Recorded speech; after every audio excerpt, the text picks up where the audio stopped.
Parce qu'en réalité, quand on ne va pas vers quelque part, quand on ne va pas quelque part, quand on ne se dirige pas vers une destination, on n'a aucun intérêt à surmonter les obstacles.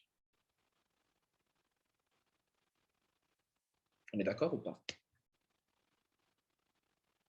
C'est seulement lorsque je suis en direction d'un lieu précis que je vais tout faire pour dépasser ce qui essaie de me bloquer. Mais quand je ne vais nulle part, quand je n'ai pas de destination que je vise, tout ce qui arrive va être une distraction et va être une raison, un handicap, un prétexte pour m'arrêter là.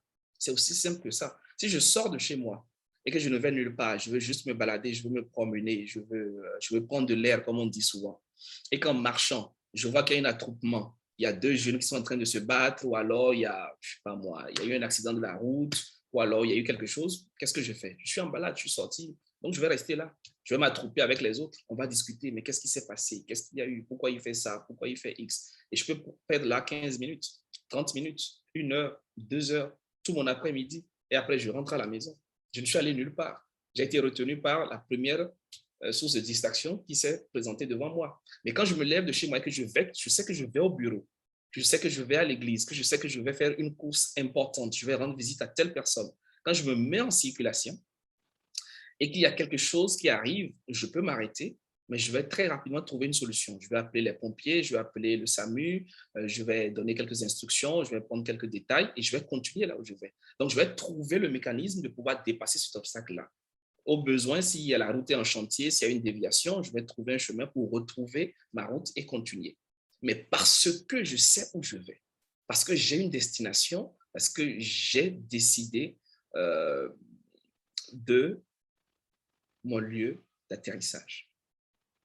Alors, la plupart des gens ont du mal avec leurs peurs, avec leurs inquiétudes, avec leurs doutes, parce qu'ils n'ont pas de destination. Du coup, tout ce qui arrive comme premier élément va devenir une distraction, va devenir une raison, va devenir un prétexte pour les bloquer. Et très peu de personnes font ce lien-là.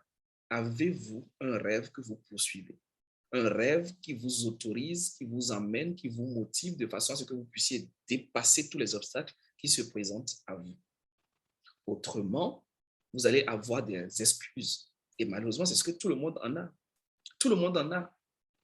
Quand on n'a pas quelque chose de très grand, de très puissant qui nous motive, on a des excuses. Et ça va toujours être mes enfants, mon mari, ma femme. Bon, mes enfants sont assez petits, j'ai un prêt à la banque, il y a la Covid, il y a la pandémie, je sais pas moi, je ne sais pas si c'est le bon moment, mon pays est un pays à risque, actuellement il y a un peu la tension, les élections arrivent l'année prochaine. Voilà, on va toujours trouver des excuses, on va toujours trouver des éléments pour ne pas passer à l'action parce que justement, on n'a pas ce rêve-là qui nous motive. Donc, si vous avez votre rêve, c'est déjà très bien, c'est un très grand pas. Si vous ne l'aviez pas, si vous ne l'avez pas encore, je vous encourage à travailler là-dessus. À travailler là-dessus. Vivre, c'est poursuivre un idéal. Vivre, c'est se lever avec une motivation d'accomplir quelque chose. Vivre, c'est marcher vers l'atteinte de quelque chose. Vivre, c'est pouvoir aller vers quelque chose. C'est ça la vie. La vie, c'est la métamorphose vers quelque chose, vers un idéal. Et votre rêve ne doit pas être dans ce que vous aurez, ni dans ce que vous faites. Votre rêve doit être principalement, votre plus grand rêve doit être principalement dans ce que vous serez, dans la personne que vous allez devenir. Et ensuite, vous pourrez avoir ce que vous allez faire. Et enfin, vous pourrez décider de ce que vous allez avoir. Mais les rêves qui consistent à posséder, à amasser, à thésauriser, ce sont des rêves qui sont futiles. Ce sont les rêves de petit niveau.